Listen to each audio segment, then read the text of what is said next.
आप अगर प्रधानमंत्री जी की रैली को भी ध्यान से सुनेंगे तो कुछ दिन पहले कह रहे थे 135 करोड़ 135 करोड़, आजकल कहते हैं 140 करोड़।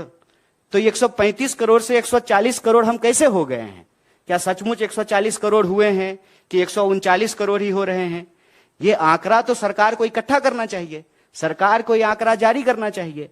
और जब गिन ही रहे हैं, पेड़ गिन लेते हैं, पशु गिन लेते हैं, शिशु गिन लेते हैं, तो जाति भी गिन लीजिए।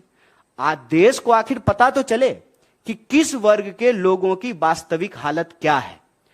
यह भी तो हो सकता है ना, सरकार ने ही किया है कि इस देश में 10% ईडब्ल्यूएस के आधार पर रिजर्वेशन दिया है, और कांग्रेस पार्टी ने, भारतीय राष्ट्रीय कांग्रेस ने उसका समर्थन किया कि अगर आपके पास यह आंकड़ा है कि जनरल कैटेगरी के लोग भी गरीब हैं, अगर आप उनको मदद देना चाहते हैं तो मदद दीजिए।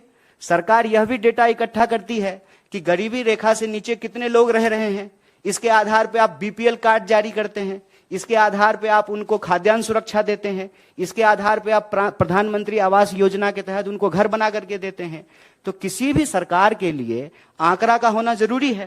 प्रश्न यह है कि आंकड़ा क्यों छुपाया जा रहा है? और आप सबने देखा कि किस चालाकी से यह काम की जाती है। राहुल जी ने चोर को चोर कहा। अब बताइए, चौ को चौ नहीं कहेंगे तो 100 कहेंगे? चोर को चोर ही तो कहा था। तो इन्होंने कह दिया कि ओबीसी का अपमान कर रहे हैं। प्रधानमंत्री अपनी रैलियों में जाकर के कहते हैं कि मैं ओबीसी से आता हूं। अरे तो आप ओबीसी से आते हैं तो बहुत खुशी की बात है, बहुत अच्छी बात है कि ओबीसी देश का प्रधानमंत्री बना है। यह इस बात को सुनिश्चित करेगा कि अब सरकारी विभाग में कोई भी पोस्ट जो है वो खाली नहीं होगा। जितना विभाग में रिक्तियां हैं, सारी रिक्तियां भर दी जाएगी।